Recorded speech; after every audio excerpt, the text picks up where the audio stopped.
Ini aja kali ya, menunjukkan bahwa binatang ini Kerja. Kan ke tempatnya Pak Jokowi, Pak Dalam rangka Wan, apa ini, ya, Pak? dalam rangka pertama silaturahmi itu pertama itu silaturahmi, kedua ya yang namanya apa silaturahmi itu kan penting.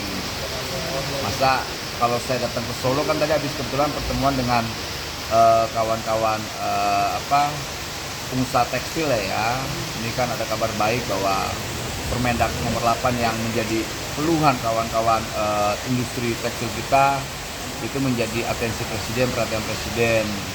Jadi nanti Permendak ini terkait apa pertek-pertek atau peraturan teknis yang kiranya tidak bersahabat dengan industri tekstil kita semua harus dilaporkan ke presiden dan presiden harus mengetahuinya. Tidak lagi kementerian sembarangan mengambil sebuah keputusan-keputusan yang tidak berpihak terhadap industri dalam negeri kita. Gitu. Misalnya yang bermasalah apa, Pak? Apa? Yang tidak ramah dengan industri tekstil apa, Pak? Misalnya kayak impor bahan jadi. Itu kan merusak apa industri tekstil dalam negeri kita. Nah, itu kan terlegitimasi dengan Permendak nomor 8 itu yang akhirnya itu membuat kawan-kawan industri dalam negeri kita khususnya tekstil mereka terpukul sekali dengan impor barang jadi ini ya, belum lagi yang ilegal dengan yang apa yang legal aja babak belur tekstil kita, apa dengan yang ilegal gitu kira-kira.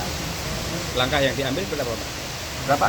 Nah, langkah yang diambil melihat itu Kita membuat regulasi yang berpihak terhadap industri tekstil dalam negeri kita.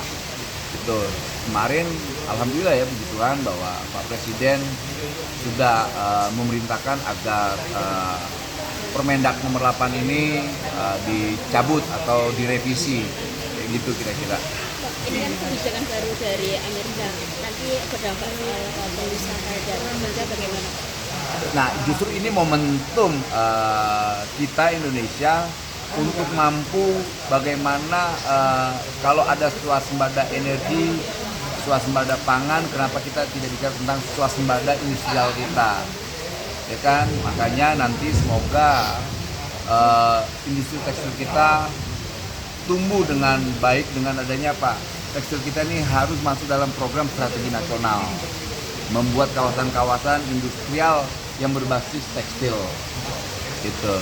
Sehingga dampaknya itu nggak begitu terasa atau gimana Pak? Kalau terasa pasti terasa lah, tapi justru ini momentum kita mengevaluasi diri.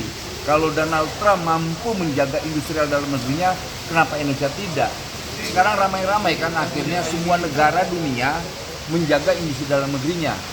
Jangan sampai lagi nanti kita menciptakan para kartel-kartel impor. Dan ini saya sampaikan sekali lagi, ini musuh nyata industrial kita.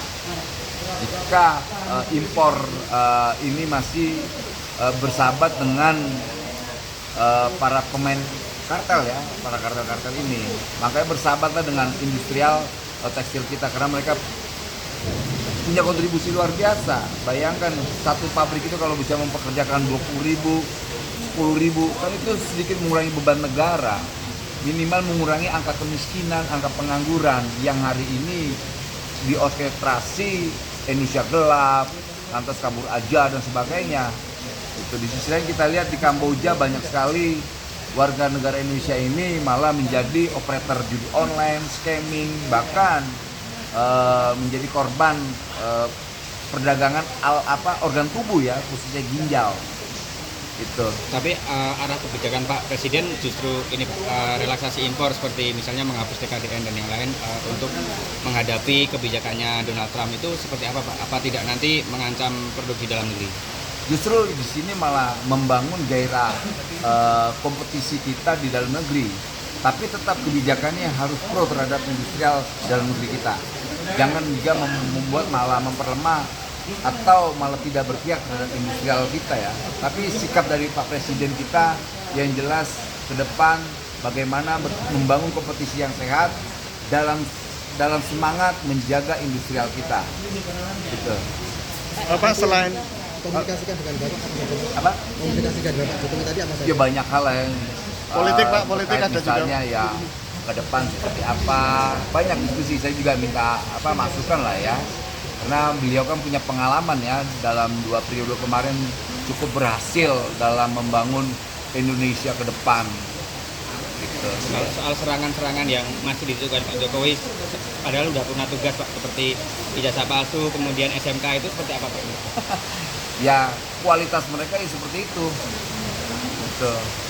Kualitas mereka seperti itu, hanya bicara tentang kalau tidak ijazah palsu, kalau tidak SMK. Di sisi lain bangsa ini kan tidak bicara tentang ijazah, bangsa ini bicara tentang masa depannya, dan Pak Prabowo sedang menjawab tantangan masa depan ini ke depan seperti apa. Dan yang pasti Indonesia bersama Pak Prabowo memiliki masa depan yang diharapkan oleh kita semua. Investor fintech apakah sudah ada? Untuk fintech seperti sudah ada ya, tapi saya tidak tahu siapa namanya ya. Gitu. Kalau ada kayak sudah ada, sepertinya ya. Gitu. Dan kita doakan semoga nanti kawan-kawan buruh yang di PHK kemarin bisa rekrutmen baru dan bisa bekerja kembali. Ya mereka lagi pada masa lebaran di kampung dan sebagainya, ya kan? Ya harapan kita secepatnya ya, harapan kita ya, kan kita kontrol terus itu, gitu ya. Pak, soal kasus Kamboja tadi Pak, bisa mungkin untuk warning atau bagaimana? Gimana Pak? Untuk kasus Kamboja tadi loh, Ya. yang untuk TKI Ya. yang di Kamboja itu, mungkin Bapak bisa memberikan Sekali lagi, ya saya hanya bisa imbauan ya, hanya imbauan sebagai Kementerian Tenaga Kerja untuk tidak terjebak dengan rayuan-rayuan kerja di luar negeri, khususnya Kamboja.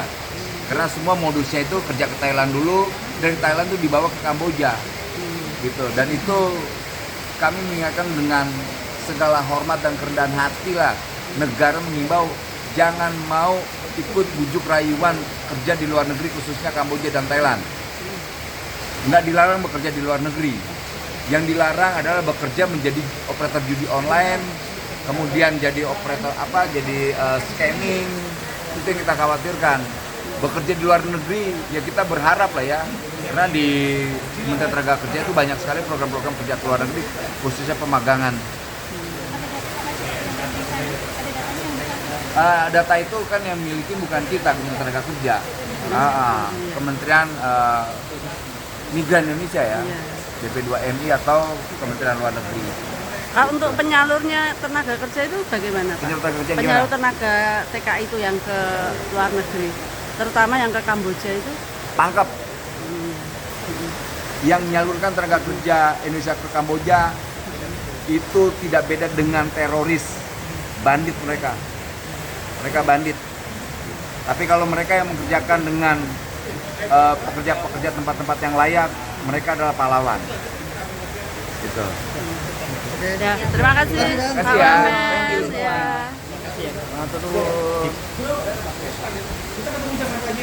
Thank you, brother. Mbak, makasih semua ya. Matur nuwun, Mbak.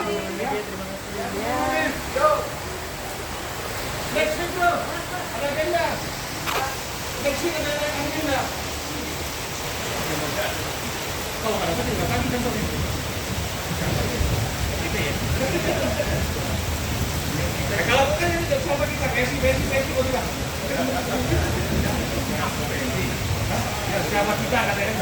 Lupa ya. Siapa kita?